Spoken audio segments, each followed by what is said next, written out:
Twin arcs of crackling warp lightning searing across the forked tines of a brass gauze rifle. We are the unhealthy green glow of rebellion, 665.66 UHMR Chemrat Radio.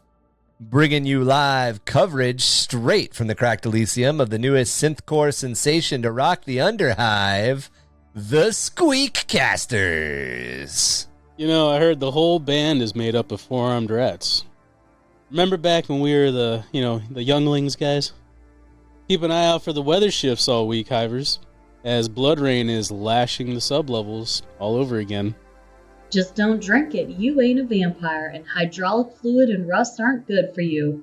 A new spree killer is on the loose, leaving a trail of bodies in the Ostrentech Hab Warrens. When asked for a statement, the Administratum's marshal said none of these kills bear the calling card of the Corridor 54 killer. Right? Because they never lie.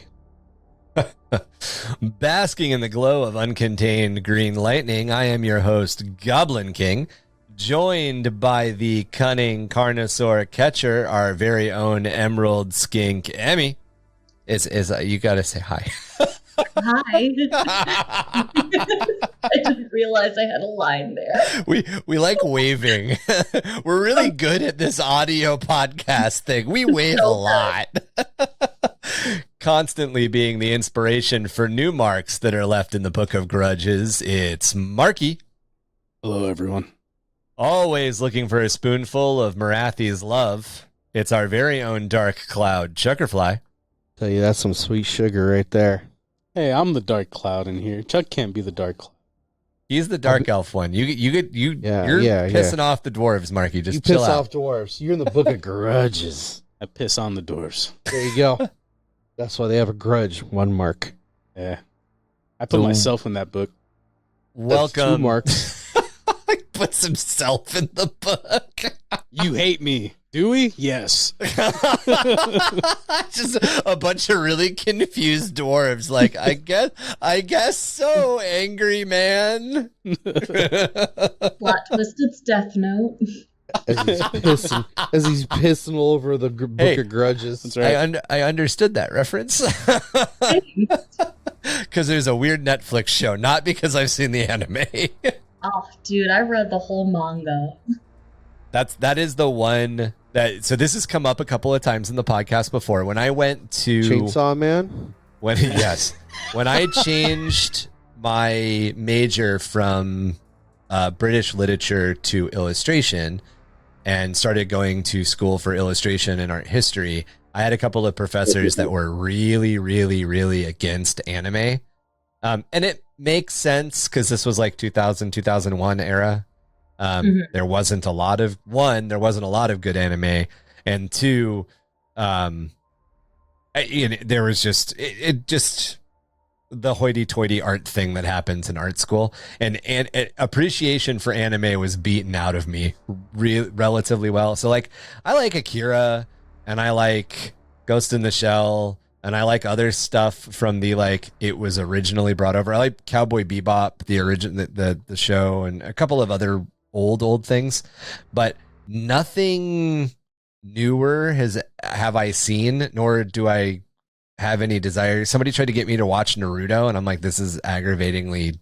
I love Naruto. But the shipper in deck, agreement with him on that one. When Naruto was like 6 years old, don't watch those seasons. Oh. Watch like mature adolescent Naruto. And I think that was the problem. By the time I came back to it, post college, post whatever, and people were like, oh, you should really check out this amazing series. Here, start with episode 1. And I started watching it, and I'm like, I don't relate. Like, I do not connect or relate. The exception to this, and it's only an exception because I made myself watch all of it, was I watched all of Avatar: The Last Airbender because I was told that it was great for world building. And it is. It's very, very good for world building. But a lot of these personal connections, a lot of my contemporary people, like contemporary artists and authors, have for Avatar: The Last Airbender, I don't have. And I don't have it because as a 38-year-old man going back, because it was a couple of years ago when I watched it, going back and watching all of it, I was not in the mindset to connect to characters that were written to appeal to adolescent kids. You ever seen White Chicks, Chuck? It's fucking. It's just Marky's the car. Marky's the car forever. So when talking Ryan's about like, anime, bringing up White Chicks. so when Ryan's like, I'm a 38-year-old man, it just reminded me of when she walked up to the counter and she's like, I am a white woman. It was just, I don't know, for some reason the way Ryan said it just Dude. Ryan's just literally sitting there going, I was a 38-year-old man. I could not stand watching children's cartoons, even though they have deep. and here comes Marky out of left field. You ever seen White Chicks? You ever seen White Chicks? when the guy's fake boobs knock over the freaking the calling cards on the counter. That's God, White Chicks. That fucking movie. It was an amazing movie. Oh, that's the Wayans brothers, right? Yep, that's It is, Warner yeah. Brothers. Okay. Don't want you to melt white chocolate.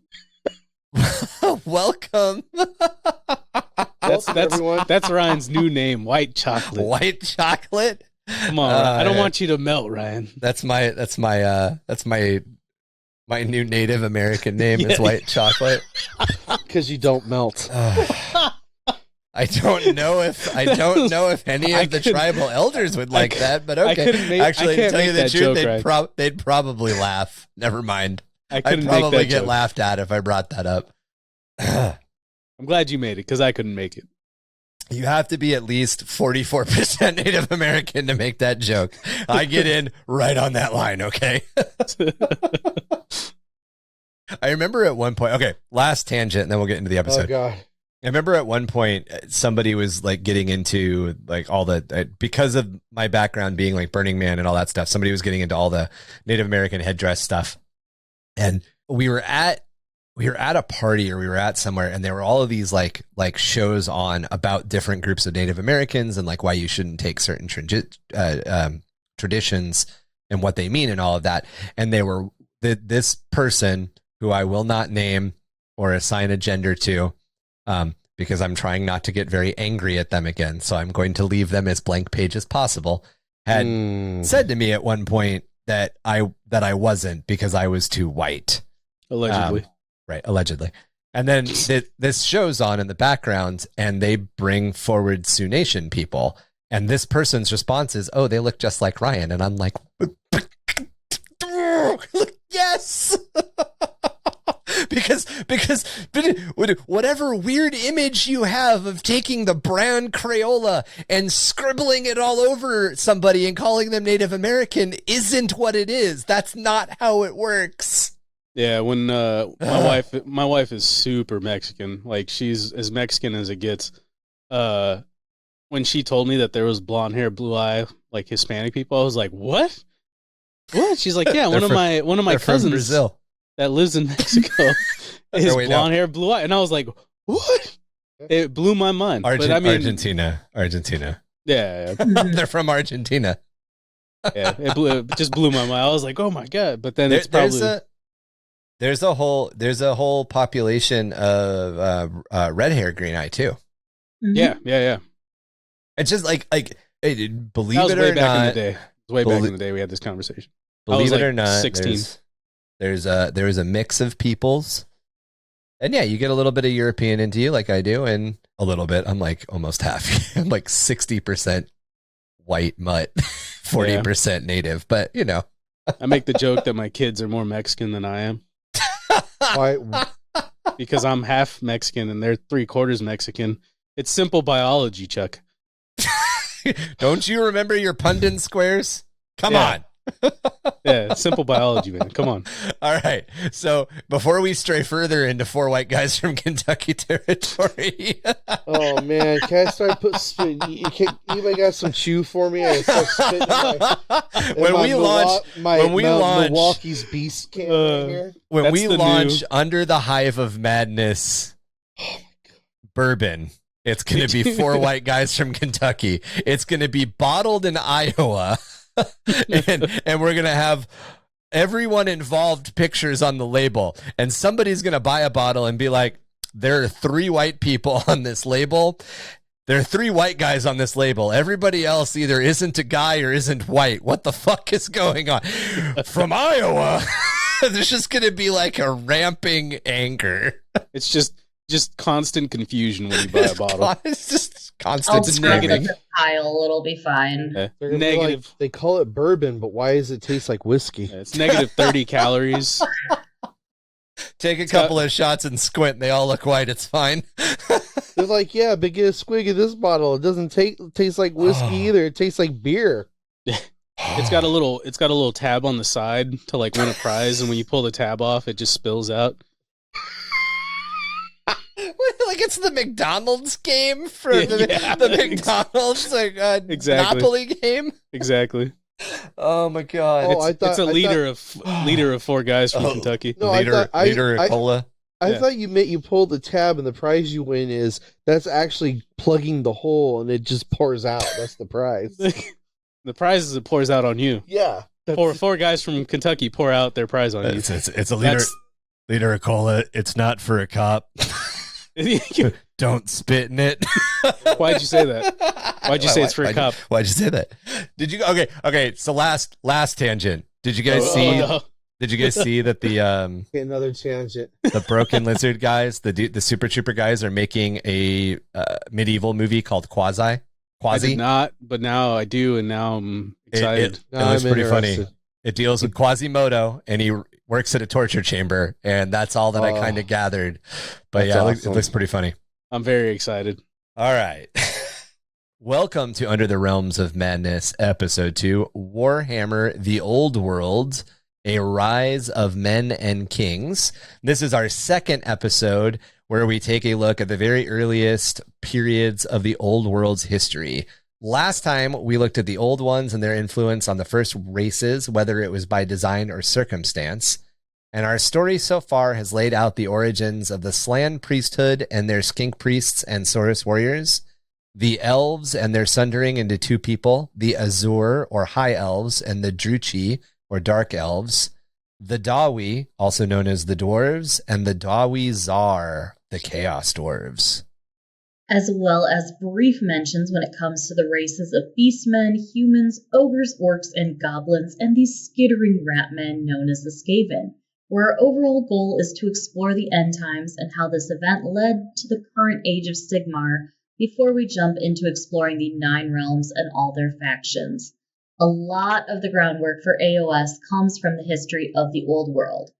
Don't worry, we will circle back to a more full exploration of the Old World, but our goal is to paint a picture of as much of that history as we can, focusing on major events and major characters without getting too bogged down in specifics. With that in mind, let's talk about the years leading up to the crowning of Sigmar. So is that like when he was born, when he's crowning?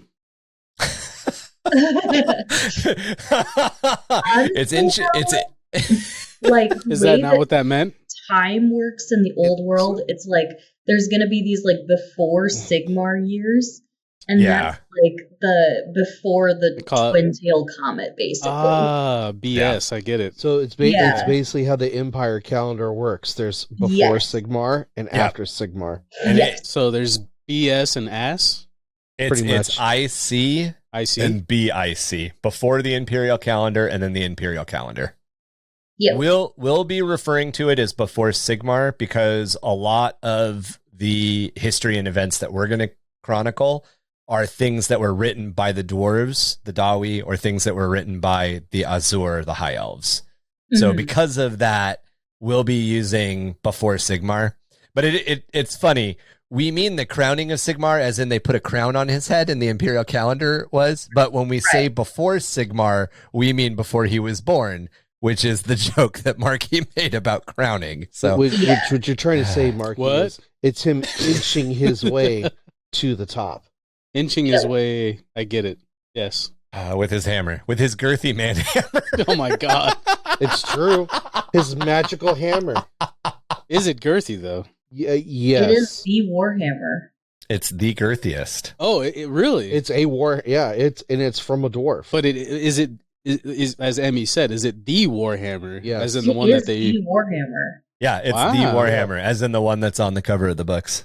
Yeah, like the one on the logo. Yep. The Warhammer. It is girthy. I agreed. Well, Sigmar's Girthy Manhammer. That's the name of the new bar that I'm putting somewhere. Oh, I don't know. As we start to fill out the Underhive version of our Age of Sigmar, whatever is going to replace our radio personalities on the one of the places is going to be Sigmar's Girthy Manhammer, and it's going to be a bar of ill repute. I'll drink there. You have to have a certain amount of endowment before they let you work there. You guys got any of that 4 guys from Kentucky? good callback. It goes down so easy. I love it when I pull the tab and 4 guys from Kentucky guzzle just it. surprise All right. me. Yetis and the Ogre Kingdoms, approximately 2,700 years before Sigmar. The worst thing about a snowstorm is that the Yetis can be upon you before you know it. It's like the storm itself grows claws. Gunrick Thorson, the Dwarf Ranger. Thank you, Gunrick, for coming into the studio today. No problem. After having defeated and then eaten the Sky Titans, the ogres soon come to realize that the massive mountain range of the ancient giant lands didn't make a suitable home. Debris kicked up from the maw still rained down and clung to these lands, bringing with them mutation and death. The majority of the ogres migrated again, west into the Mountains of Morn, just east of the Darklands. If you are on Patreon, or if you would like to join Patreon, we have a map up right now that shows quite a bit of these territories in relation to each other. Shameless plug for $3, $6, or $9. You can see all of these beautiful things, and Ryan's face, and Emmy's face, and my ugly face. Please join today. Thank you, Gunrick Thornton. While these are the smaller mountains that make up the area leading to the ancient giant lands, they are still often above the tree line and are truly a realm always clogged in ice and snow. So in a lot of ways, the Mournfang Mountains, or the Mountains of Morn, not the Mournfang Mountains. Mournfangs are things that live in the Mountains of Morn. But the Mountains of Morn are kind of like the foothills to the ancient giant lands. And if you kind of want a mental picture, the Himalayas are the ancient giant lands, and the Mountains of Morn are the mountains leading up to the They're not quite the peaks of the Himalayas. They're just underneath it. The Zagros Mountains. Yeah. Hey, there you go. Hey. So I got a story about pretty mountains. well in the 8th grade geography B. So. I did very poorly. I did very poorly in general. Like, I think, like spelling was probably one of my worst subjects. But then, they came out with technology and spell check. So that doesn't matter anymore. Is that your story about mountains? No. So there's this mountain. Couldn't spell mountain until spell check. That's probably accurate, allegedly. So there's this one mountain called the Reaper that you have to go up when you do the Crucible. I don't know. I don't think they're still doing the Crucible for boot camp, but I remember going up it, and you go up it like super early in the morning. And I remember when you first go up that mountain, it's almost like when you look up, you're crawling. It's not really hiking up a mountain. You're crawling up this mountain. You're scrambling. Yeah, and they have a safety truck in the beginning, and it literally looks like that truck is gonna fall, flip backwards. It's ridiculous. But I remember going up that mountain and hearing dudes like cry for their mom, and after it was gnarly. I remember a couple guys fell off. One guy broke his hip. Another guy broke his leg because he stepped in a little ravine. It was a very interesting hike that morning. But yeah, that's my mountain story. Now I don't like mountains. That's like the Mountains of Morn. That's exactly what Yeah, I figured it was very similar. You go up it, you hear people crying. So this territory offered better protection from the mutating fallout of the Maw, as well as better and more fertile hunting grounds. This became known as the Ogre Kingdoms. Those ogres who stayed behind evolved shaggy hair, long fangs, claws, and bestial mannerisms and traits, becoming known as the Yeti. Is that really how you pronounce it? Yeah, it's Yeti. Oh, okay. It's just it's spelled fun. Yeah, the Yeti.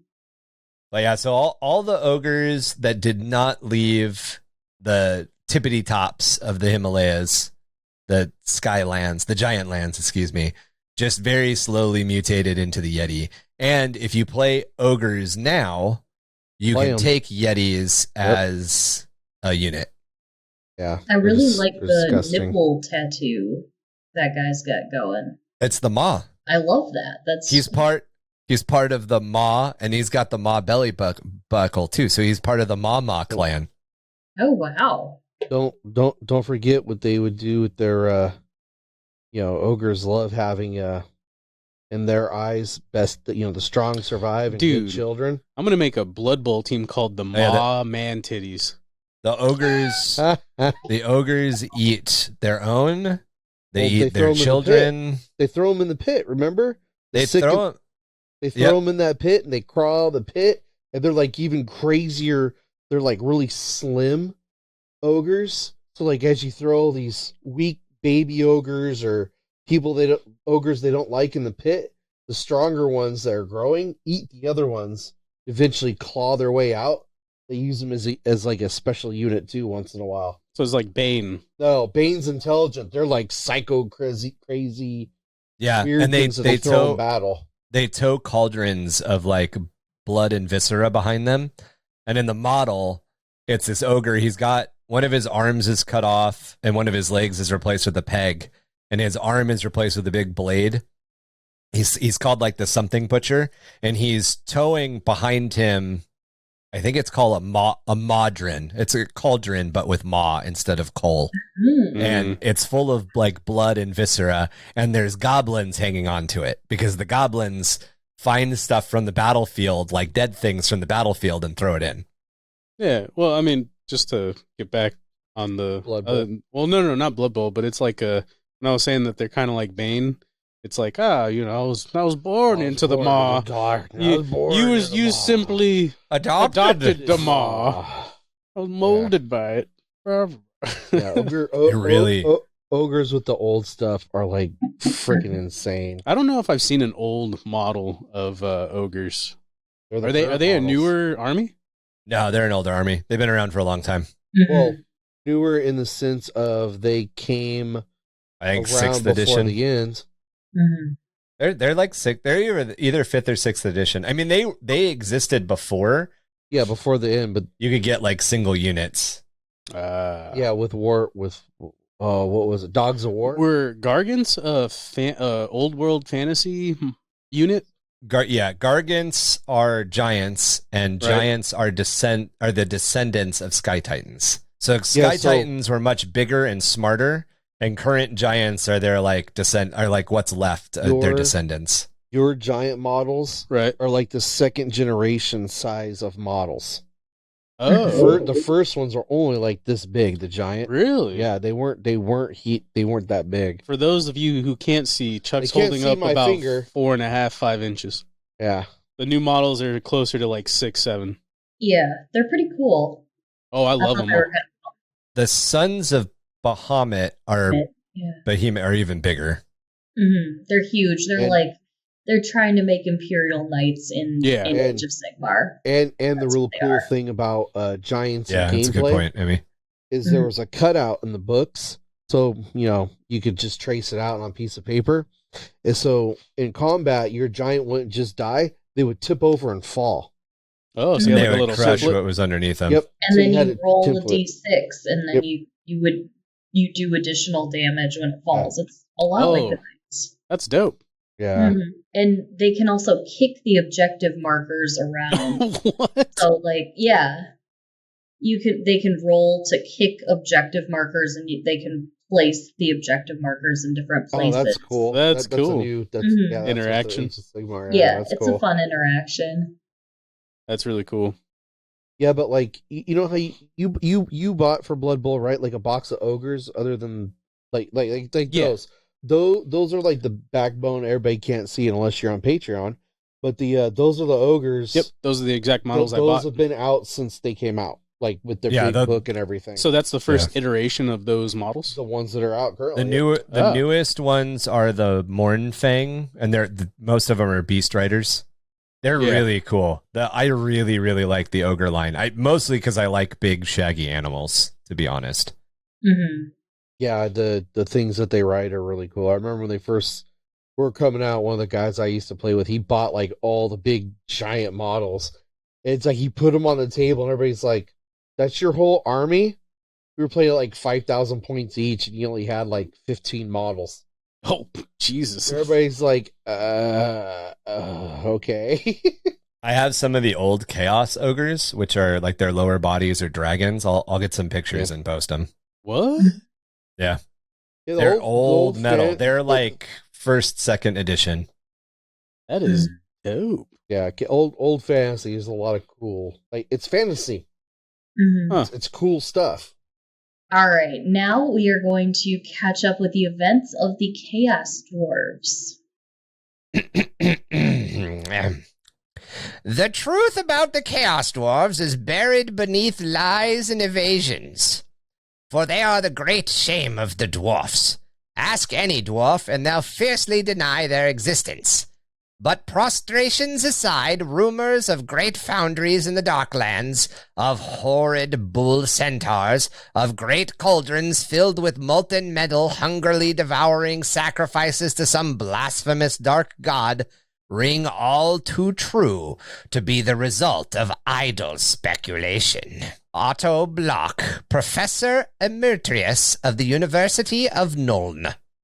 Roughly at the same time as just west of the Ogre Kingdoms and east of the World Edge Mountains, which themselves act as the eastern border of the region called the Old World, lay the Darklands, home to the long-lost kindred of the Dowie, the Chaos Dwarves.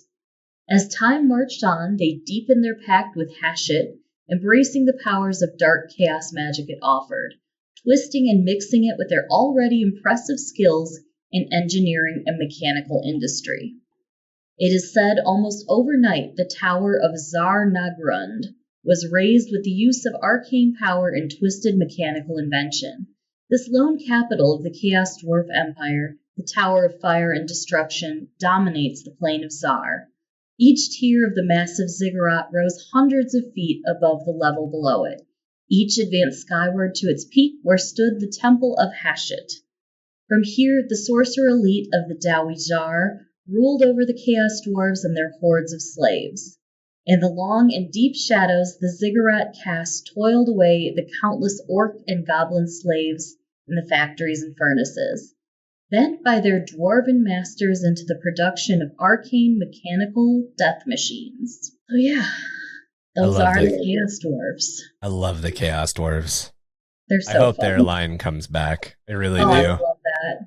Do they have a book of grudges? No, not really. They are a grudge. Yeah. Yeah. So they're so far removed from like dwarven culture. Mhm. They're essentially an entire other race.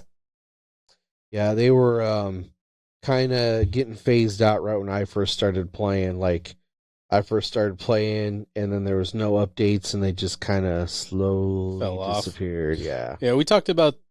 They didn't sell super well. So there's a couple of things. They suffered a little bit from the Steam. We had talked about why the Old World failed at one point. Why Fantasy Battle failed at one point, and that was because trying to like justify the use of a steam tank and all of that. The Chaos Dwarves did that 3 editions before, because the Chaos Dwarves had all of these crazy cannons and shit that they could bring in, and that's when they introduced the Dwarf Riflemen and human musketeers and everything. But even doing that, you had this unbalance, and Chaos Dwarves just they were all really expensive because the entire like Troll Slayers, the entire line is metal. Mm-hmm. And then I think they just didn't do well. There's a lot of speculation that... I thought it had to do with the guy that actually created them, owned the license, and left GW. And I've heard that, and I've also heard that it was one of those moments where G-Dub did a no-no and had to apologize for racial insensitivity. The problem with both of those, though, is that the Chaos Dwarves are in the Total War games, and they've been in the video games the entire time, and they've been in lore. Like, they didn't get removed; they just stopped. And generally speaking, when GW stopped selling a model like the female Space Marine, it's because it's not selling, not because G-Dub's making some sort of point. It's because they're a company, and the molds are expensive. And if the mold isn't making them money, they're not going to use it. I mean, they've said really multiple times that they're a model company before a rules company, right? Exactly.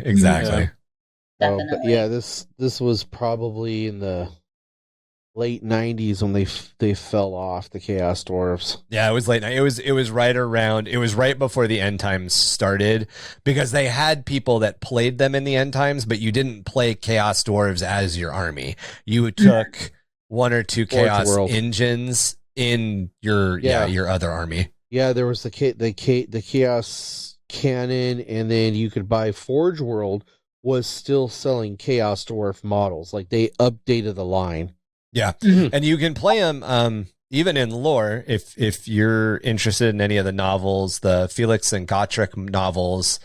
The first novel, they come across a champion, a Chaos champion, and she has Chaos Dwarf artillery unit with her.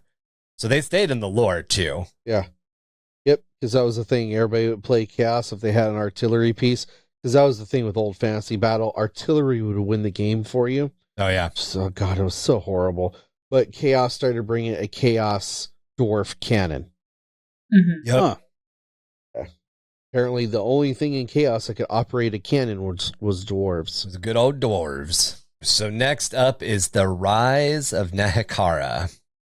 And behold, the almighty God King Setra did awaken from his sleep of blessed oblivion. His legions, long buried beneath the sands, did arise and stand to attention, awaiting his order. And he did say, "War!" and the world did tremble. That is Grand Hierophant Katep.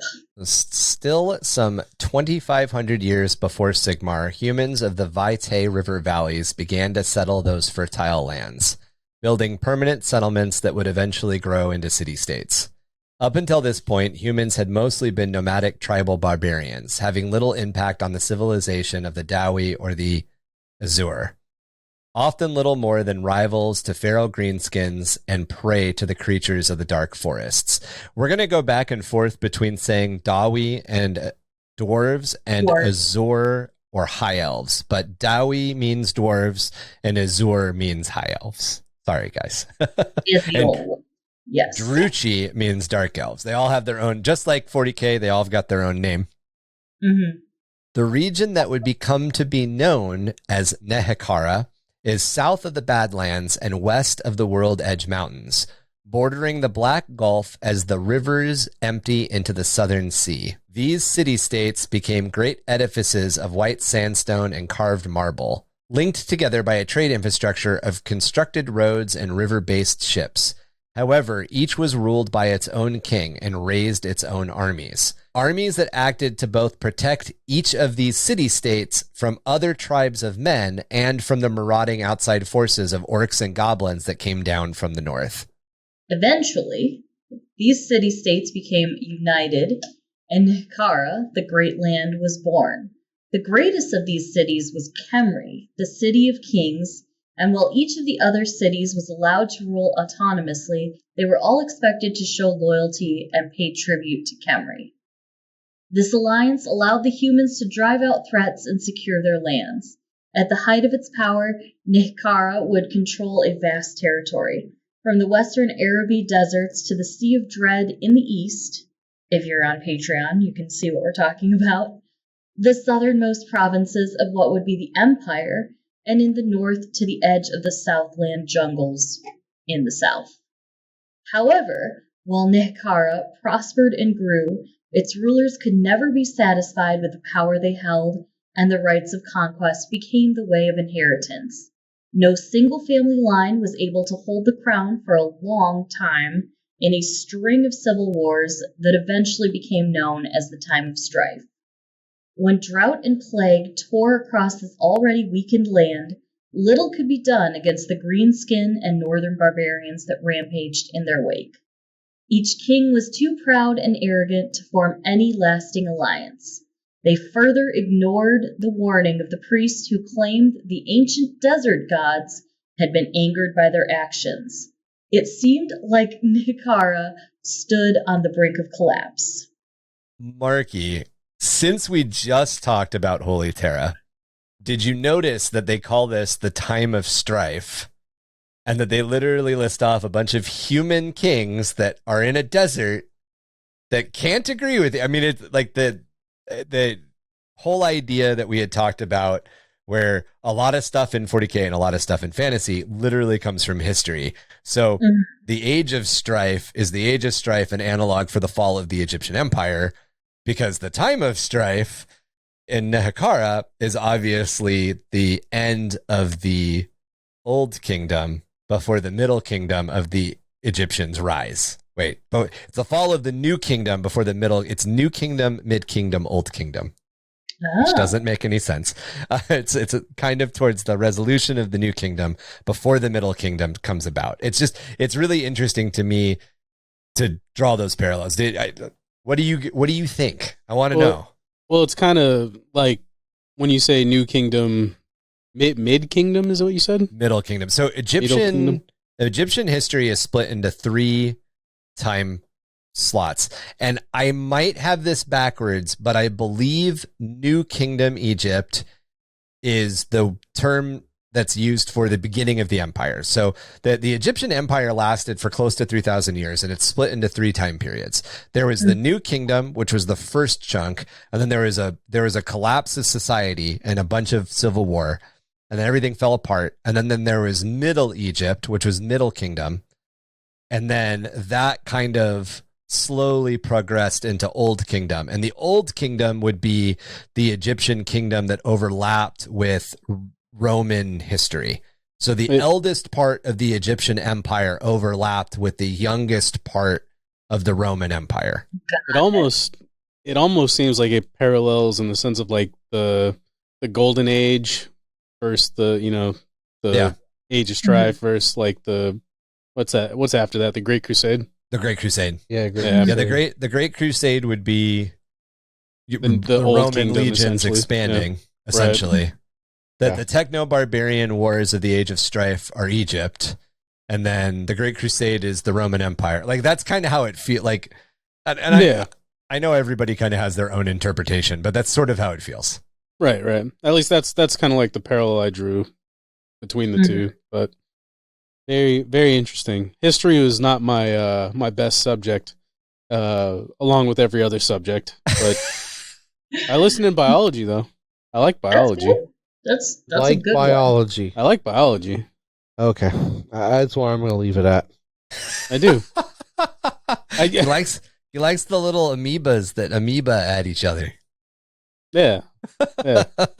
Mitochondria. Powerhouse cell. That's right. Isn't that where the midichlorians live? Somebody get Lucas on the phone. I need an answer. Where's Qui-Gon Jinn with his little test kit? Midichlorians. Do you know what that is? Oh my god. The midichlorians? No, the little communicator tester that Qui-Gon uses to test his blood. Mm-hmm. They had no idea what they were going to do for the prop. They kind of had like the brief scant notes, and they sent a production assistant out to just find something that they could use. And they had kind of had this like super high-tech gizmo that they were going to, but it kept breaking, it kept missing pieces and a bunch of other random shit.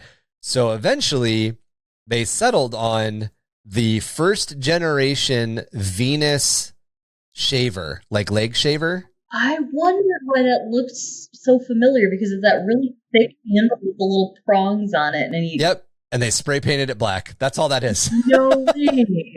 Yeah. Oh my gosh, I'm watching Phantom Menace again this weekend. You just pause. My friends and family and just get up there in front of everybody on the screen. I already hate it when I do the Jar Jar voice. So wait. Do the Jar Jar voice. The next time there's a quote, I'll do the Jar Jar. Oh, no. Perfect. Perfect. Well, let's skip to the next quote. Let's just get that right now, boys. But one king did listen to these dire warnings. King Setra of Khemri. Known for his cruelty and arrogance, Setra was a vain and egotistical man, demanding the veneration and obedience of all of his people. But he was no fool, and he took the warnings of the priests very seriously. Realizing that if he could gain the favors of the ancient gods, his hold on Nehekhara would become absolute. In order to achieve this, he first rebuilt the ancient desert gods' temples. Then, on the first anniversary of his coronation, he sacrificed all of his children in a ritual to gain those gods' favor. He asked for them to grant him the power to conquer the other kings and to restore Khemri to its former glory. It seems to have worked. For the first time in decades, the Viata River flooded, cleansing Khemri of plague and bringing an abundance in the harvest. These crops not only fed his people, but they allowed his troops to grow, and he was able to expand his legions. With the favor of the gods in his grasp, Setra became the first priest king and secured the unending loyalty of his people. I really want to call it like Kermy, because I read it wrong when you first said it instead of Khemri. But it's like, oh, Kermy.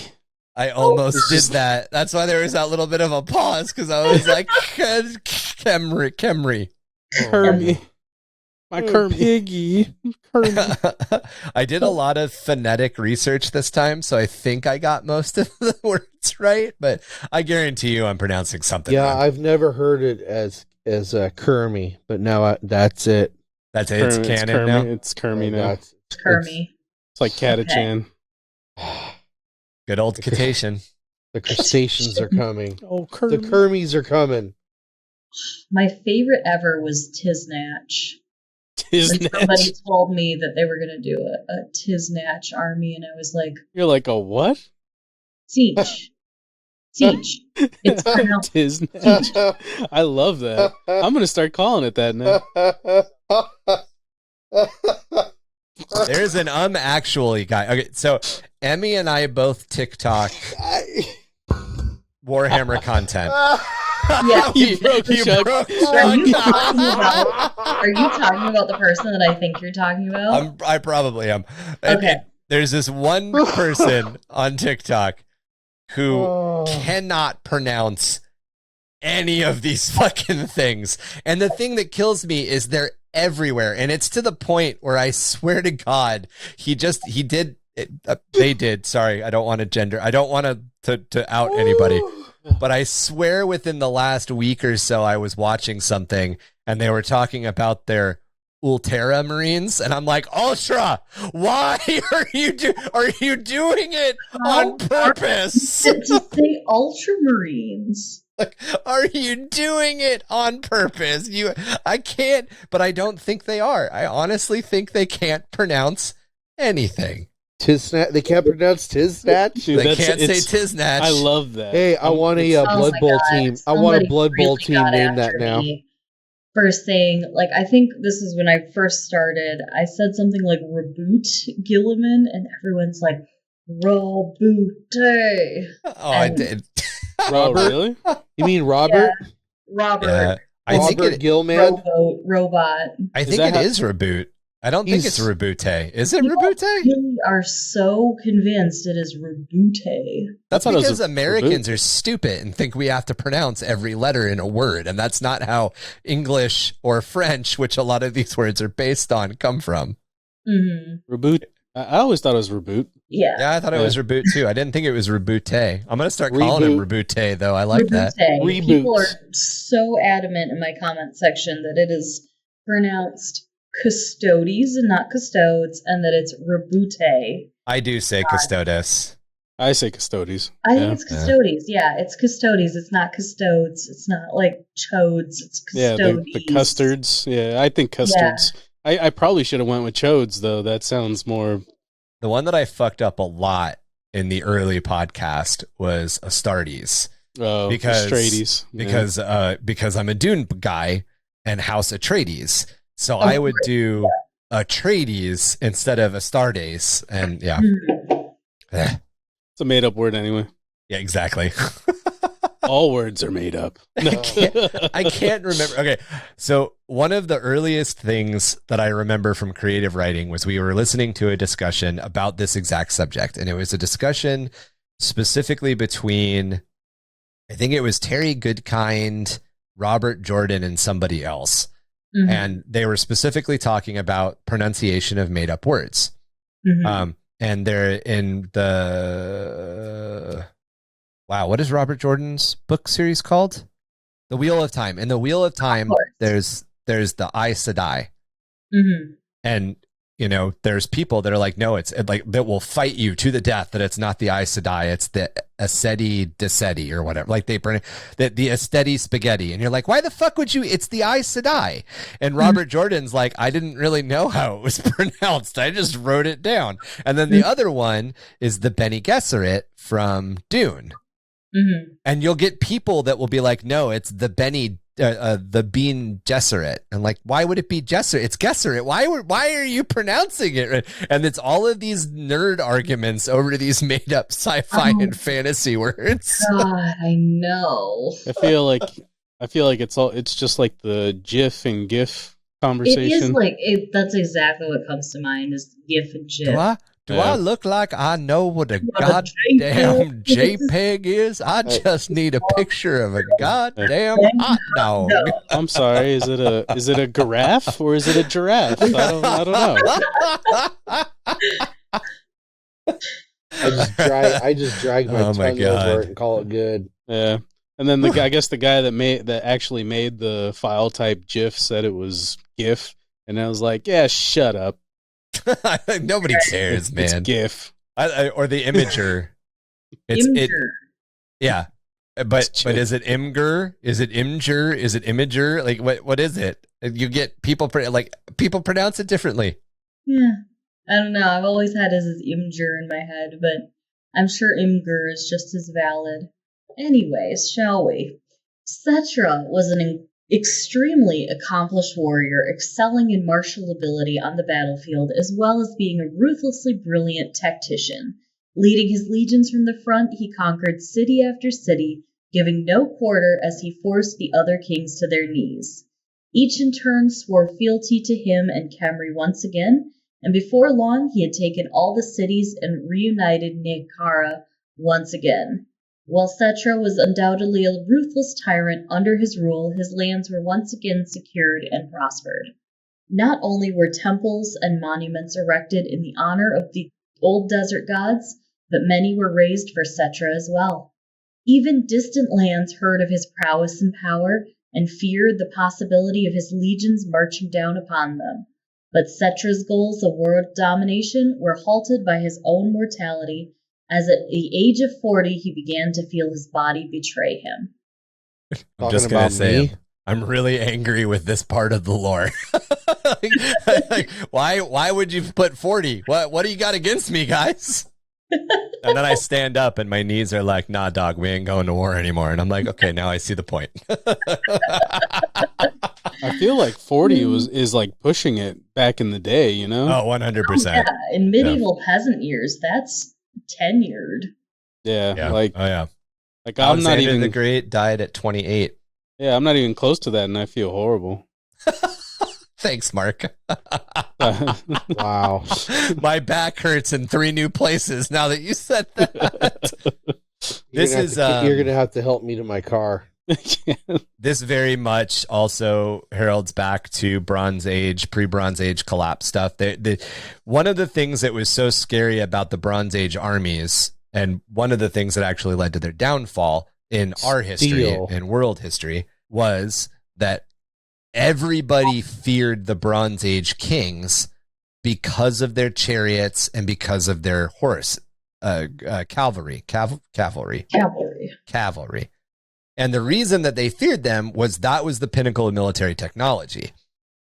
What led to their downfall, or what was one of the factors that led to their downfall, was that because everybody who didn't have horses and chariots, everybody who wasn't a god king in the Bronze Age, was unable to compete with them on the battlefield. So they had gotten into a generational cycle where if two kings were pissed at each other, it'd be like, oh, my good man, I'm very upset that your troops were on my western border.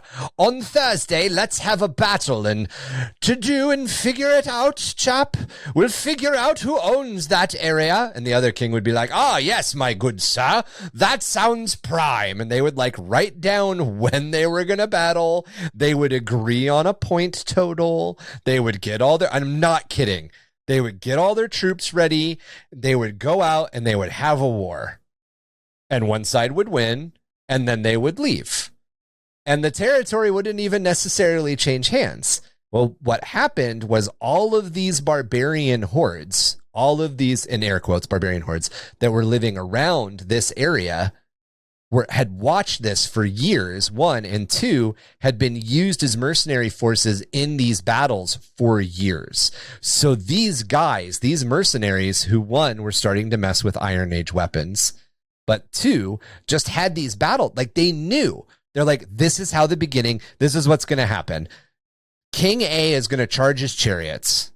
King B is going to countercharge with his chariots. We're sick of this shit. We can take their kingdom. Oh, how are we going to do that? We're going to dig a big pit on the field because they're going to tell us where we're going to fight. Okay. And then when they charge their chariots across, right, I'm with you, my dude. We're all going to jump into the pit. Okay. And the chariots are going to go over us.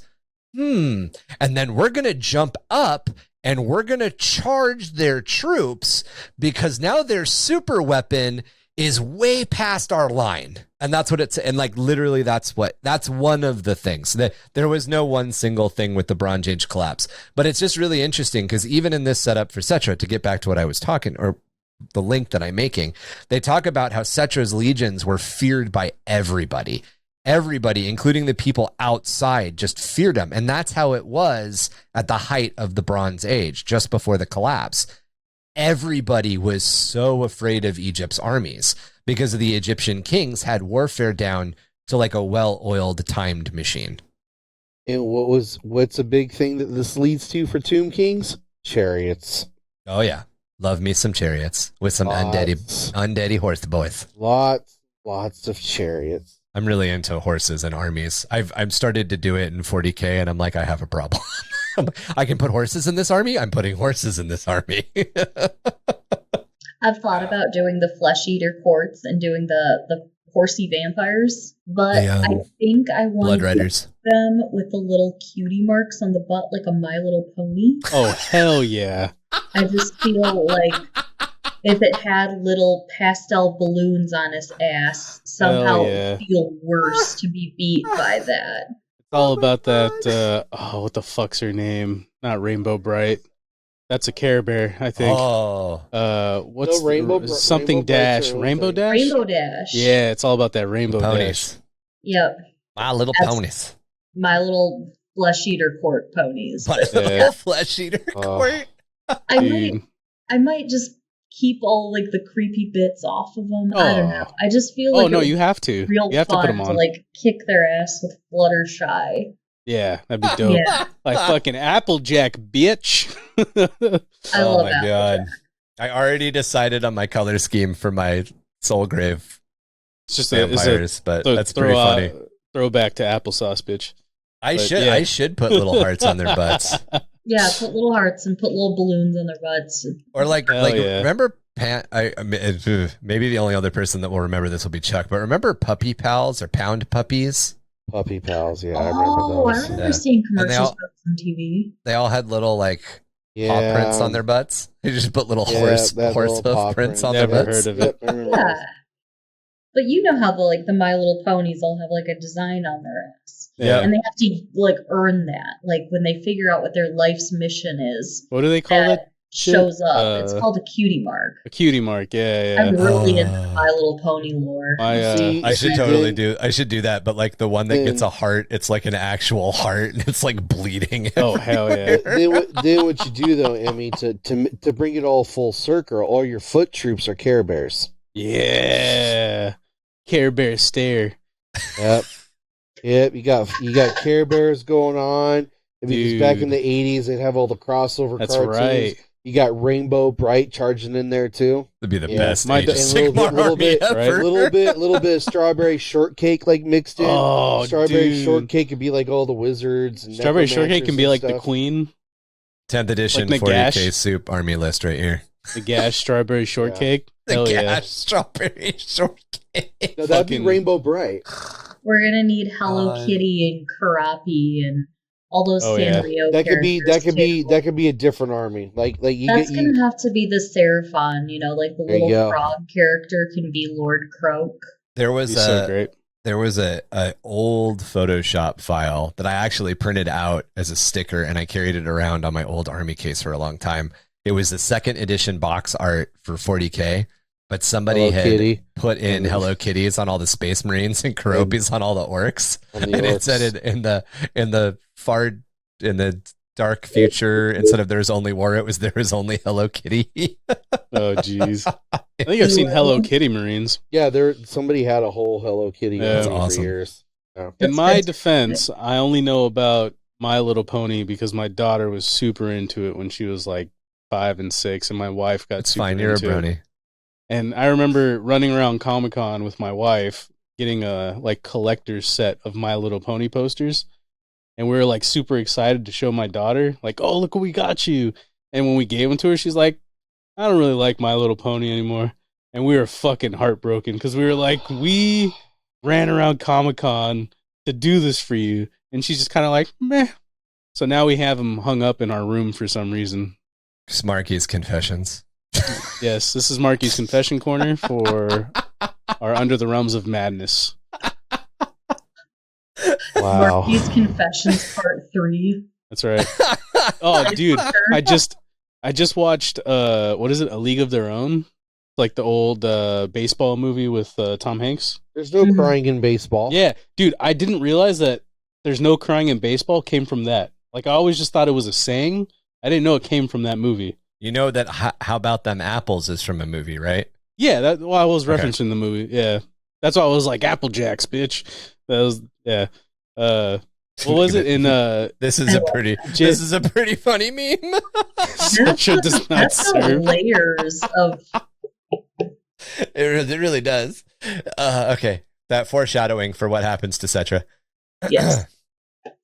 What were you going to ask? I'm sorry. No. Go for it. And then we should tell them what happens to Cetra. We should. Is that him? Yep. That's a sexy man. So he not only saw his goals slip through his fingers, but realized that he wouldn't be able to take his mortal conquests with him upon death. Something that angered him, but as his rage grew, it simply turned into an obsession with immortality. To this goal, he gathered the wisest priests and scholars, founding the mortuary cult. Their goal would be to unlock the secrets of everlasting life.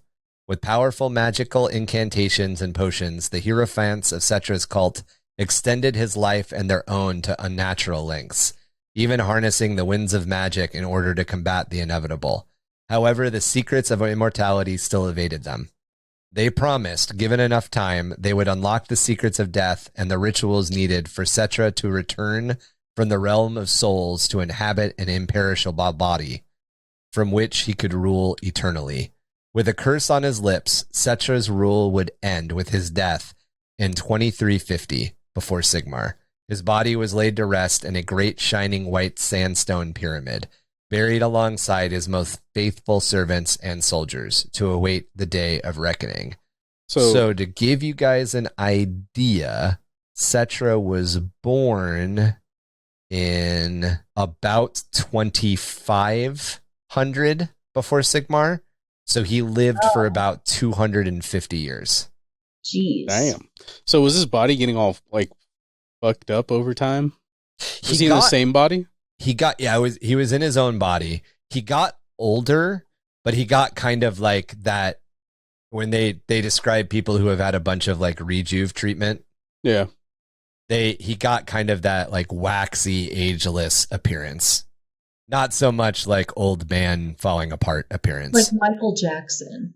Yes. I was gonna more like vampire-y kind of fake. Yeah, he didn't look the way that Cetra looks now is not the way that Cetra looked when he was entombed. Oh, why not? because he hadn't mummified yet. Uh-oh. That takes some years, man. All right, are we ready to get into elves? Let's do yeah. it. I love getting into elves. All right. So we're going to talk about the Elven Civil War. It's going to cool down a little bit here. This is approximately 2,300 years before Sigmar. So this is about 50 years after where we left off with Cetra. About because it went backwards. Yes, so 50 Negative. years going into the future. Yes. The Sigmar crowning event, if you will. Okay. Negative years are confusing. Yes, negative years are confusing. So 50 more years towards the present. The Druchii, Dark Elves, and the Azure High Elves still suffered from the aftermath of the Sundering. Neither was strong enough to launch a full-on assault to bring an end to the conflict. In Nagash, the Dark Elves had not been idle, establishing new cities and enslaving the locals to their will. Marathi formed a coven of sorcerers, and with them began construction on the citadel of Grond. Even while Druchii slaver ships ranged out towards the east, bringing in a constant supply of new slaves. On Ulthuan, Kalidor I oversaw plans to secure the inner sea and kingdoms from invasion, building the fortresses of Griffin Gate, Phoenix Gate, Eagle Gate, Dragon Gate, and Unicorn Gate. Whoa, wait, hold on. Pause. Yeah. Yeah, there's a unicorn gate. Wait, are there unicorns in fantasy? Yes. Yes. And What? nightmares. And Really? Pegasus, yeah. Yeah. And griffins. What faction has unicorns and nightmares? Nightmares you can take. Well, nightmares you could take with some of the undead, not vampire lords. Vampire lords. Yeah, vampire lords had them. Unicorns. There was a wood elf unicorn. Yeah, Special character, and I think there was a high maybe elf. a high elf. Yeah. Get the fuck out, dude. And- They had and, unicorns? And Marathi could ride a dark Pegasus. Yep. Ooh. I also like how when you're talking about the Druchii, Chuck's over there like, oh yeah, Yep. oh my boys, and then you mention the Azure, and he's like, he can't help himself. These colors run deep. Yeah, they do. They run deep. What was the mom's name again? Marathi? Marathi. Yeah. Marathi riding Twilight Sparkle? Is that Yeah. Yes. Yep. Twilight Sparkle before Twilight Sparkle ascended into Alicorndom. Alicorn? That's right. It's Okay. magic. You know, Ready? It's Go, guys. Drakari magic. it's Dookie magic. I say Druchii, you say Dukari. I don't know which is right. I I don't like know. Druchii. I like dark Dru- elves. Okay. Anyways, it's all a fictitious, made-up thing. All right, shall we? Okay. Yes, continue. Sorry. On Ulthuan, Kalidor I oversaw plans. Oh, we got through that part. We got to the Unicorn Gate. Yeah, you got Yep. through the unicorn All stuff. right. Centuries of naval warfare between the Druchii and the Azure would follow, Malekith attempting to reestablish a foothold in northern Ulthuan once again. The Blighted Isle, the resting place of the Widowmaker, would trade hands many times, first falling to the Druchii, only to be reclaimed by the Azure. Eventually, in one of these conflicts, Kalidor I himself retook the Isle and found himself before the altar of Cain, the sword Widowmaker calling to him. He stood there for quite a time in quiet contemplation before finally uttering a single word, no, and leaving. On his return voyage to Lothern, Marathi called down a storm with dark sorcery which scattered the Azure fleet. Kalidor's ship separated and cast adrift far from the rest. This same sorcery saw Malekith's pirates take the vessel, and although the High Elves fought valiantly, they were doomed. Instead of being captured, Kalidor leapt from the ship into the sea, the weight of his armor dragging him into the crushing depths. It's a hell of a way to go. Victory. Never, ever, ever in a D&D campaign think you can swim in full plate armor. It will go No. bad. It's like a -8. It's like You can do it, but he's not smart. No. In 2198 before Sigmar, seeking stability, the High Elf Council appointed Kalendor II, Kalendor's son, to succeed him as Phoenix King. Known as the warrior, his reign would eventually bring great pain to his people. Under his rule, the High Elves once again returned to their old world colonies and resumed trade with the Dwarves of Karaza Encore. However, in the century that had passed, much had changed around their far-flung colonies, and in many ways, it was new to them once more. With this, Malekith saw an opportunity. With his knowledge of the Dwarven realm and their culture, he could put into action a plan which would undermine Kalendor II, and over the centuries bring the High Elves and Dwarves towards a great woe. Back in Nagaroth, the Dark Elves had continued to focus inward. During the centuries after the death of Kalendor I, pleasure cults once again flourished and grew, none more popular than the cult of Cain, Lord of Murder. Bloodthirsty mobs ran amok, and Malekith saw an opening, embracing the bloodlust and declaring himself the mortal incarnation of Cain. With this, cultists flocked to his banner and swelled the ranks of his growing army. This was the guy that was extra crispy, right? Yes, the guy who's in a suit of armor now. His meteorite armor. Oh. Oh, yeah. I will tell you the lore. I don't remember how it was in the very end, but for the lore for the longest time made him so much better than he was in gameplay. Yeah, that's how it always is. I mean, this dude's like a badass, and you bring him on the field, he's like instantly dead. But at one point, you could either when you would pick his mount, he could be on a cold one, a chariot, or his black dragon, or on foot. Oh, that's dope. Oh yeah. Me, black dragon. Oh, all the way, all the time. Oh, I mean, is there any other choice? Right? Not for me. Yeah. All right. This goofy ass. That one dragon. right there, yeah. Oh, dude, that one right there. That's like the Red Eyes Black Dragon. That's dope as dude. fuck. I have that old paint job I did. Have that? Yeah, I have that. I have it's my old paint job when I first started playing. Take a picture of it. Send it to me. I'll put it up for Throwback Thursday. That's badass. Chuck. The thing that sucks though is I have another. There was a. I want that, dude. I know we're derailing a lot of this right now, but the literally what you guys do, it's fine. I love. Well, I mean the old gameplay and lore was amazing. There's another dragon I have that's in pieces. I'd have to put back together because you had Beastmasters. The Dark Elves had Beastmasters. Mm-hmm. So there was this other dragon that I have that I got to put back together. The old metal dragon that's in pieces, and it was a Beastmaster on the dragon. He could take control of other people's monsters, like because you had to choose between the wounds on the mount or wounds on the rider. And if the riders got slain, the Beastmaster could take over that other monster. Yeah. The picture that I just brought up is the cult of Cain fighting demonettes. That's the new cult of Cain look. Yeah, now they're the daughters of Cain. Yeah, daughters of Cain. But yeah. Witch elves. They grew out of the cult of Cain. Yeah, I love witch elves. Such a cool unit. Despite its flaws, under Kalendor II, the Azure colonies of the Old World flourished. Trade and friendship grew between the High Elves and the Dwarves. Fearing what this might mean for the Druchii, as an alliance of the two would spell their doom, Malekith put his plans into motion. Rumors of the Elven Civil War had reached the Dwarves, but the idea of kin kill kin was anathema to them, and for their part the Azure was too proud to share the truth with their new allies. Malekith leveraged this, along with his past as an ambassador to the Karaza Encore, unleashing his agents among the ancient trade routes of the Dwarves. There they slaughter merchants and their guards, causing havoc and plundering the caravans they targeted.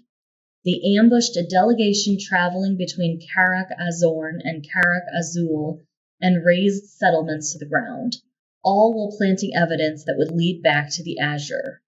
All the while, plunder flowed back into Nagaroth as Azure and the Dowie moved ever closer to the knife's edge of war. I don't have a historical equivalent to this, but I'm sure there is one.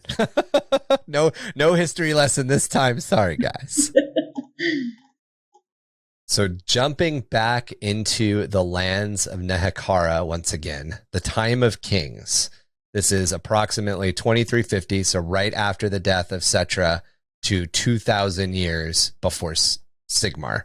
Across the globe, the primitive era of mankind was becoming a thing of the past, as more and more settled and began to build permanent structures.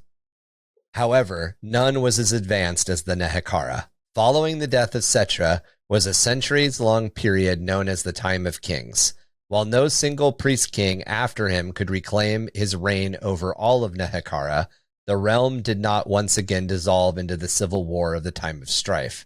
The borders of each territory did, however, constantly shift. Determined by the strength of each king's legions, their well-disciplined troops and chariots were feared. They fought the greenskins and barbarian human tribes of the north and east, plundering gold from the dwarves of the south and even jewels from the temple cities of the lizardmen of the southland. Vast trains of slaves brought all this wealth back to their kingdoms, but most of it was spent quickly, raising even larger armies and raising ever more elaborate tombs. The priest kings shared Settra's desire to rule for all of eternity with everlasting life. So the priests of the mortuary cult only grew in power and influence. So this is, again, kind of coming back to that. This is more that we're approaching the collapse of the Bronze Age time in a lot of ways.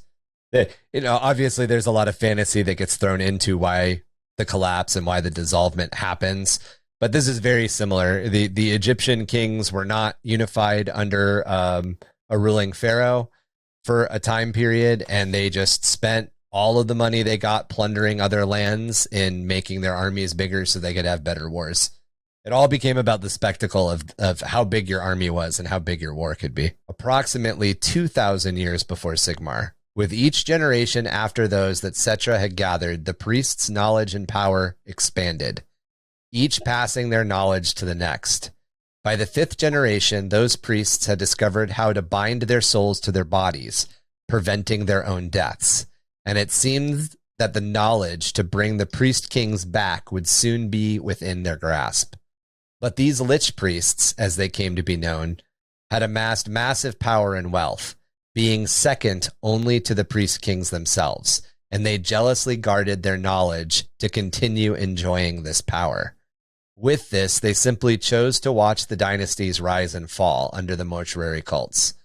Nehekharan society became obsessed with death, a change that would see its influence ripple across the landscape and architecture of the land itself.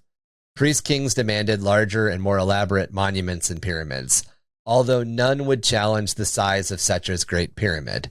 Their servants and most celebrated warriors hoped to share in this eternal life. Eventually, the necropolises and tombs overshadowed the humble dwellings of the living, most of those who toiled in their endless construction and maintenance. Then, 2,000 years before Sigmar, a child would be born that would bring Nehekhara to its knees. Okay, let's get into the rise of Nagash. Oh man, that's bad news. Oh, it's really bad news, and we have a lot more to discuss about this Nagash fellow, but let's just give him a crumb of context in this episode before we move on to Nagash coming up soon. 2,000 years before Sigmar, Nagash was born in Khemri. Nagash was the first son of King Khetep and was destined to serve in the mortuary cult, while his younger brother Tutep would ascend to rule upon their father's death. Nagash was an extremely gifted student and very quickly rose to become one of Khemri's high priests, but that did not satisfy his lust for power. He coveted his brother's throne and set into motion a plot to seize it for himself, gathering together a dozen loyal, like-minded acolytes, of which Arkan was foremost. One moonless night, Nagash killed Tutep's bodyguards before entombing the young king alive within the Great Pyramid of their father. Nagash's reign was a time of terror for the people of Nehekhara, and we will cover it all in more detail with a deep dive into Nagash and the Tomb Kings in the next episode of Under the Realms of Madness. that was a very, very, very broad strokes about Nagash. Wow. Gonna try to get Nagash into this episode, but Way too much about Nagash. Yeah, Nagash is a pretty major. If you guys have made it this far and you don't know who Nagash is the god of death. Nagash was born as a mortal boy. Yes. And he went from a very small model to a table centerpiece. Yep. Mm-hmm. Yep. So there's a lot with Nagash. The other really important, and that it happens when you're trying to cover a lot of history, moving towards a goal, and the goal being to jump into the Age of Sigmar content itself. What? No. Oh no, my fat thumb stuff. Oh, I was like, what'd you break, Chuck? When you try to cover a bunch of history to get to like a goal, you kind of fall into these traps. Like we're going to breeze over, and I know it's a lot of content that we're going to talk about, but we are very realistically going to breeze over the War of the Beard and the War of Vengeance. Just like Nagash is getting his own episode at some point when we circle back to Old World stuff, doing a couple of episodes on the War of the Beard. It's a lot like, when we cover the Badab War or something in the 40K side of lore, we're not going to do it in an episode. We're going to do it in 3 episodes. This is one of those events that we really could do that with. But we're trying to, Emmy and I are trying to design this to overview stuff for you guys and then take the time where we need to. Like Age of Sigmar. Right. We're trying to get to the end times. And we're like, okay, how before broad episode 30. how broad of strokes can we get where we feel like, yes, we've got all these details in there and all the context you need for the end times. So exactly. Yeah, and Nagash and the Bone Boys, I think they deserve like their own episode because there's just so many details about Nagash and everything that really come into play in the end times. You want to take this Gotrek quote? Yeah, I'll do Gotrek, and then I'll do the Gotrek. Unless you want to do the Gotrek. Do you want to be a gruff dwarf? Oh, Jar Jar. No. Yeah, No, she do said not she was do gonna not do Jar Jar. Do not Jar Jar She said she's Gotrek. gonna Unless you guys want to see us rage canceled so fucking fast. I'm not going to do the Jar Jar voice to be Gotrek. You Come on. But can you do a Jar Jar quote for us before we jump into? Yeah, you got to do a Jar Jar quote for us. Okay. Just pull something that Jar Jar says. Maybe Misa banished because Misa clumsy. I love it. I love it. I used to do a whole stand-up routine. This is so fucked up, but I used to do a whole stand-up routine. If you're familiar with the adult film series of The Casting Couch, and it would be like Jar Jar being like, Misa can't just hire a pretty face. Oh, wow. I used it for like comic competitions. It was so fucked up. It was so fucked up. Just to be perfectly clear, none of the 3 of us have ever watched a documentary film ever. Never watched a documentary film. Never once. Never. Definitely not about fixing appliances with your step siblings or your nuns pillow fighting or stuck in the dryer. Never once have I seen any of this content. Or setting up security cameras for the babysitter. None of that. None of not ringing a bell. Okay. I run into a lot of all of that. I don't know why.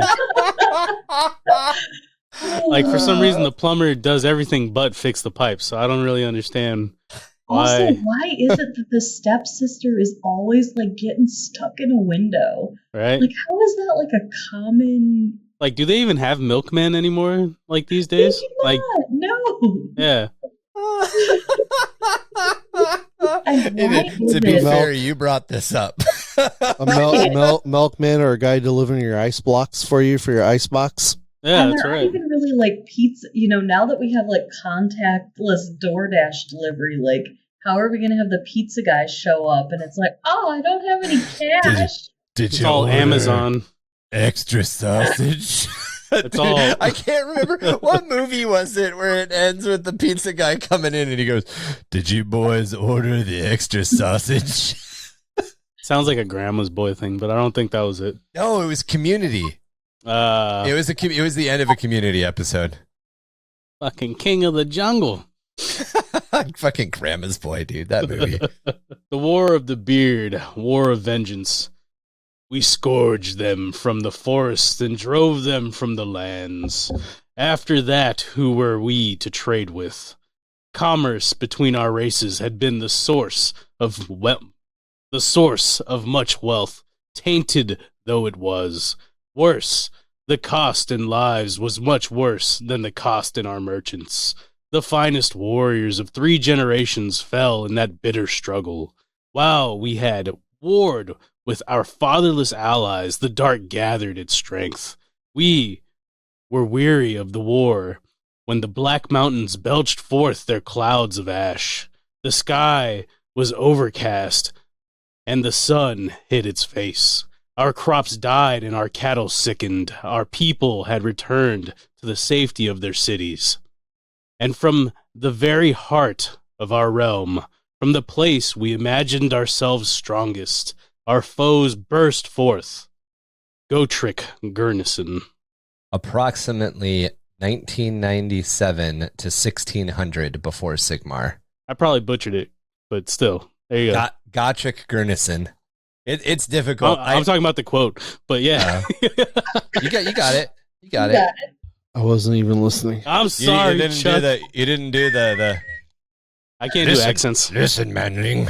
I can't do I accents. can't do it. I've been listening to the English guy that does the audiobooks. He does a very good Gotrek. Well, he does Gotrek that I hear in my head. Right. And I'm like, can I do that? I cannot do that. So between approximately 1997 and 1600 before Sigmar, back in the Old World, Malekith's subterfuge tipped tensions past their boiling point. Reasoning that the alliance between elves and dwarves brought prosperity, High King Gotrek Starbreaker of Karaza Encore. So Karaza Encore is the name of the country, by the way. Karaza Encore chose not to act rashly as he received more reports of Dawi, dwarven, caravans being attacked, despite the urging from his thanes and the outrage of the dwarven people towards the elves, as throwing away such an alliance over a misunderstanding would do way more harm than good.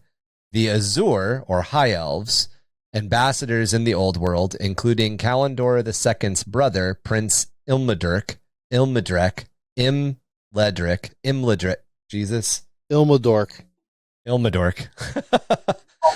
Prince Imladric tried to assure the dwarves that these were individualistic attacks and not part of a wider plot. Ilmadric greatly admired the Dawi and felt the races could share, learn, and continue to prosper through stability of their peaceful alliance. However, when the rune lord Angrin Firebeard was slain by the Druchi, Dark Elves, while en route from Karaza Karak, the situation started to rush towards disaster much faster than any could react. Imladric had actually discovered proof that it had been a dark elf plot and had already sent word to High King Gotrek, but it was too late. The High King had already sealed his borders and cut off all trade with any outside sources, and with famous Dawi stubbornness would not budge on his decision. Fearing what this might mean to the future of the Azure colonies in the Old World, Imladric sent word to Kalendor II asking him to act before it got worse. Kalendor, however, was convinced of elven superiority and dismissed his brother's concerns. For the next 8 years, the tension would simmer towards an open war between the two factions, never fully boiling over into open conflict. It's kind of like the Cold War. Mm-hmm. High King Gotrek is still reluctant to act openly or first, just in case everything could be salvaged. Not all dwarves agreed, though, as his own son, Prince Snorri Lundgren, known as Snorri Halfhand, had mustered a great war host at Blackfire Pass. When word reached Half-Hand of another attack, this time on Dowie maidens and priestess maidens. That is maidens. That word is maidens. I liked Madians. Madians. Yeah, I was like, oh, are these like Cadians? Oh, the Madians! We need to make the Madians. It needs to be its own army. All right, sorry.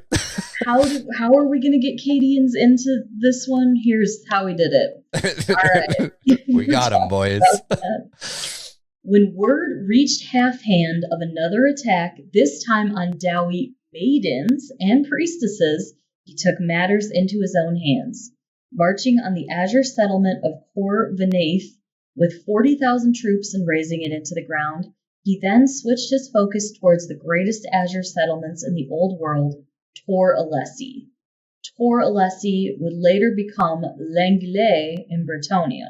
Back in Karaza a Karak, grudges kept being stacked against the High Elves. Combining with mounting pressure from his thanes, King Gotrek moved to cool tempers and appeal towards a peaceful resolution, sending a delegation, including the High Ambassador, Thoric Grimbach, to Ultha to speak with the Phoenix King Kalendor II directly. Gotrek expected apologies and some recompense for the harm and violence committed against his people. But the timing was ill-fated. As the very morning the ambassadors arrive, Kalendor had received word of the sacking of Khor Vanaith. And even knowing the Dowie delegation and King Gotrek knew nothing of Snorri Halfhand's attack, Kalendor's rage would not be tempered. Impulsively, but with full knowledge of the great insult he was about to commit, Kalendor ordered his guards to seize the dwarves and shave all of their hair from the faces and heads. Then he had Thoric Grimbach and his party cast out of the castle. Upon returning to the High King and offering his report, fulfilling his duty, Grimbach would take the Slayer Oath in response to this insult and indignity. That was the final straw for Gotrek Starbreaker. He ordered his thanes to raise their war hosts and declared war against the arrogance of the High Elves and their vain king. The war of vengeance had officially begun. Yep. So the Slayer Oath, by the way, is if something negative enough or bad enough or insulting enough or something against their personal honor comes up, a dwarf will swear an oath that they will die in glorious battle against the enemies of either a chosen enemy or just the enemies of dwarves in general. And their entire life at that point becomes to die in battle. They shave their heads except for a mohawk. The larger the mohawk, the longer they've been killing. Their mohawks and their beards are usually red. It's not because they're red. It's because they do not wash the blood from their beards and their hair. Oh, that's fucked up. Yeah. So taking the Slayer Oath is essentially like saying, I am, it's John Wicking. I am going to die at the end of this movie. And then somehow you don't die. And you're like, it's fine. I'll die at the end of next movie. And then you don't die. And you're like, it's fine. I'll die at the next movie. Bathing in the blood of your enemies. Yeah. Because there's some like civilizations of Klingon that do this. Yes. Yeah. It's that honor. I will only die in battle. I can only die in battle. Taking a Slayer Oath is a bad thing. I mean, it's a good thing, but it's a bad thing, if that makes any sense. The longer they're around, the bigger the prey becomes. Yep. The Dowie war hosts marched through the Azure colonies like they were paper, taking them swiftly, heading towards Prince Snorri's waiting forces outside Tor Alessi. Snorri Half-Hand had agreed to wait 7 days for the forces of the High King to arrive before attacking. When that time ran out before High King Gotrek arrived, Snorri pressed the attack of his remaining 30,000 troops. While their march to the wall of Tor Alessi went unimpeded, when they arrived, they encountered a much larger High Elf force than they had expected.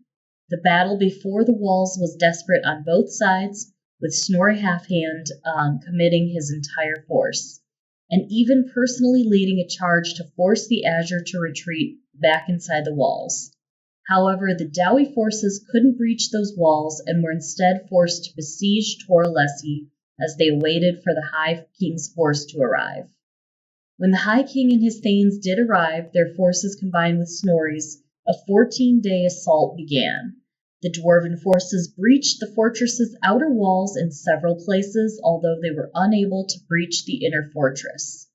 With the arrival of a great high elf naval fleet, the Dowie forces fell back the battle for Toralessi over, but the war was just beginning and it would become a drawn-out stalemate. The war does not go the way the dwarves think it will go. Nope. Kalendor II, upon hearing of Toralessi's siege, had gathered the majority of Ulatha's military forces for a counter-assault, setting sail in the just-mentioned great naval fleet back to the Old World. This was against the advice of his council, as it left Ulatha extremely underprotected and vulnerable should anyone choose to attack. Dun dun dun. I need a dun dun dun button. That needs to be on the soundboard wish list. Once his forces were in the Old World, the High Elves found the dwarven holds to be nearly impenetrable, and their defenders to be stubborn, fighting on long after any others would have conceded.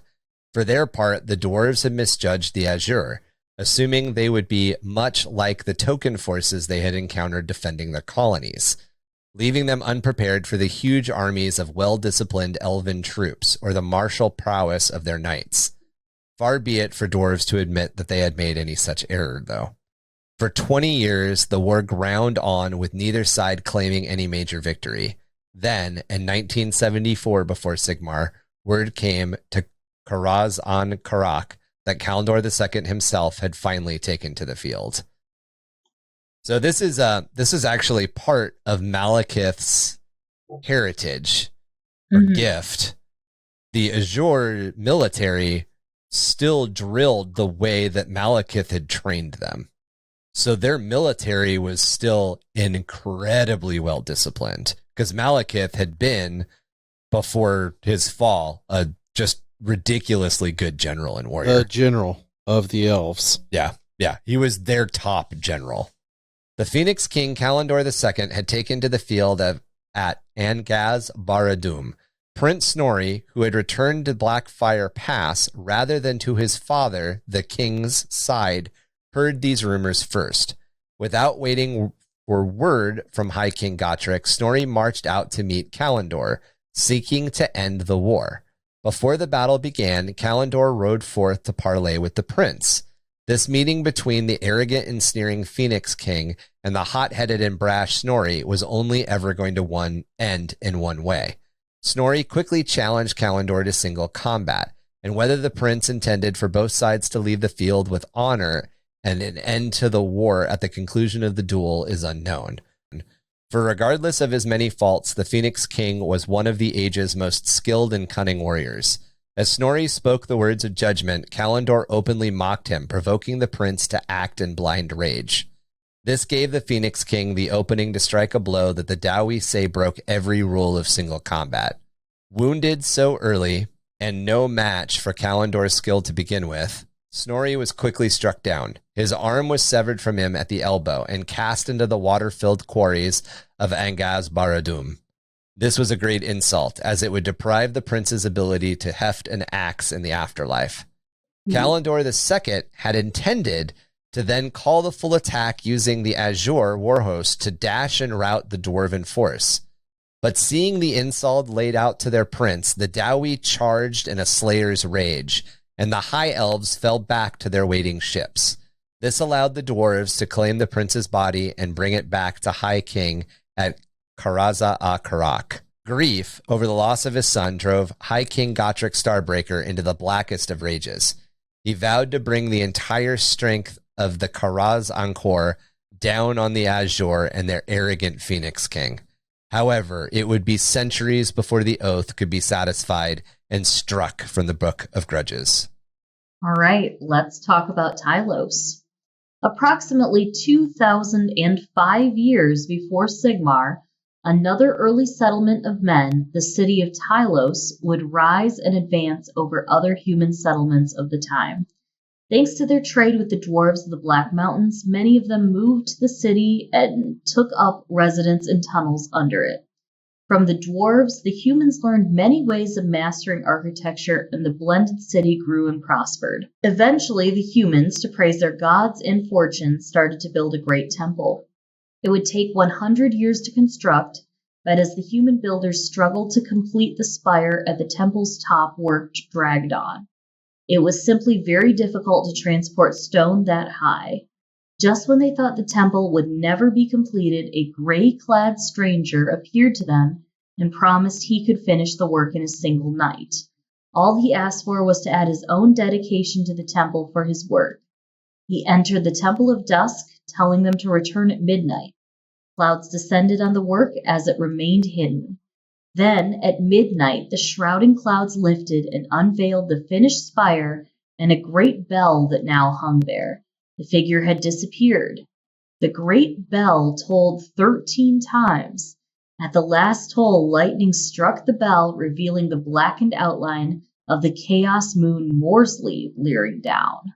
That's some Skaven-y bullshit going on right now. Oh, it is. Wondered when we would see the rat boys again. Months of oily black rain fell on the city, followed by black hail, killing crops and livestock. When the humans turned to the dwarves for help, they were unconcerned, for it had yet to affect their tunnels. Eventually, meteorites of warpstone started to fall on the city, twisting its once magnificent form into a hellscape maze of cyclopean ruins. Plagues and sickness spread through the city, killing both men and dwarves. Followed by children being born mutated and deformed, the tunnels below the city flooding in black water. Then finally hordes of vermin rose up to consume whatever was left of the city's food stockpiles.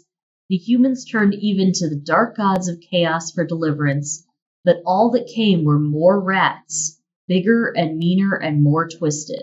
When the food was all gone, the rats ate the dead, and then the living, until all that was left of Tylos was the swarm of vermin. The gnawed-out husk of what was once Tylos was now in the hands of the Skaven, and would become the center of their empire, Skaven Blight. Right. So the last little bit that we will talk about today is the unification of Cathay. This was 1800 before Sigmar. The Dragon Emperor and the Moon Empress unified the men of the Celestial Empire of Grand Cathay to protect the lands from chaos and ogre forces coming from the north and the west. In order to do this, the Dragon Emperor ordered the construction of the Great Bastion Wall. While the Bastion of Cathay is truly massive and stretches along the entire border, it is said to have been built in just 100 years. There's a bit more about the Grand Emperor and Cathay, but we will probably touch on it later, probably dovetail a little bit in the Nagash episode. There were no models for them, were there? In was it Dogs of War, the mercenary book? I believe Cathay. Yeah, Cathay was one of those in the lore and suggestions for kit bashing units. And everybody was hoping for it, but then it all ended. Everybody is super excited now because Cathay might become a real player in the Total War games. They might be getting, or they may already have that. Again, this would be a Kev question because I know he plays those games. But Cathay at one point had been talked about for DLC. They had, I believe they did Kislev. They did Norsika. Kislev. Yeah. Good old Kislev. Good old Kislev. But yeah, guys, that'll wrap it up for episode 2 of Under the Realms of Madness. We will be back with another episode in this series in just about a month, maybe a little bit earlier. We're not 100% sure yet, but that episode will be covering Nagash and the Tomb Kings as we continue to get ever closer to the end times and the coming of the 9 realms of the Age of Sigmar. If you want to share your short stories, lore, or spooky dookies with us, you can do that through email at underthehiveofmadness@gmail.com or jimdarkgaming@gmail.com.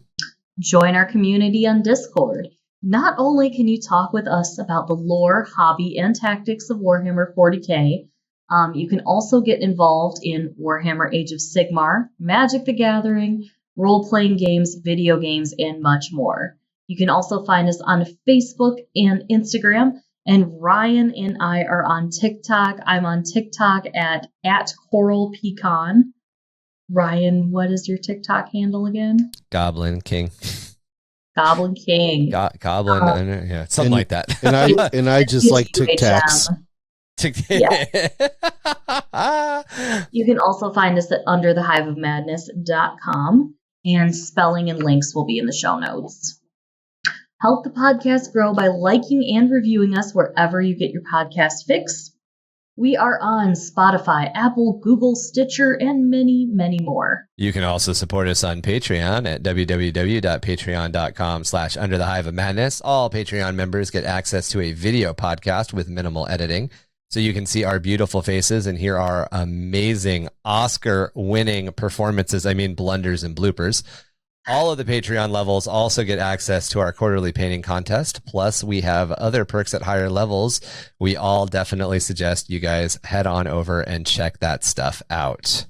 The Cracked Elysium, your source for all things on the bleeding edge. Is the man-thing gone? Have you made the connection? Yes, yes.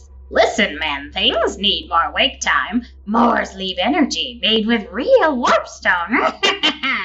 Gives good energy for all those late-night molder activities. Marky, I told you not to stand so close to the headset. Chuck, give it a couple of bangs. I don't know what... Oh, I think we're back. Can you hear us? Can you hear... What? Yep, we are the degenerate hivers your parents warned you about, the maxed out metal and leather-clad ragers of rebellion, screaming louder than the Ministorum's friendly morale officers every night at 4th shift. 665.66 UHMR Chemrat Radio, reminding all of you chemrats, hive mice, and some ghoulies to keep those dials fixed right here. On a different ready frequency, yes. Yes, if you want a bone nod right, you have to nod yourself.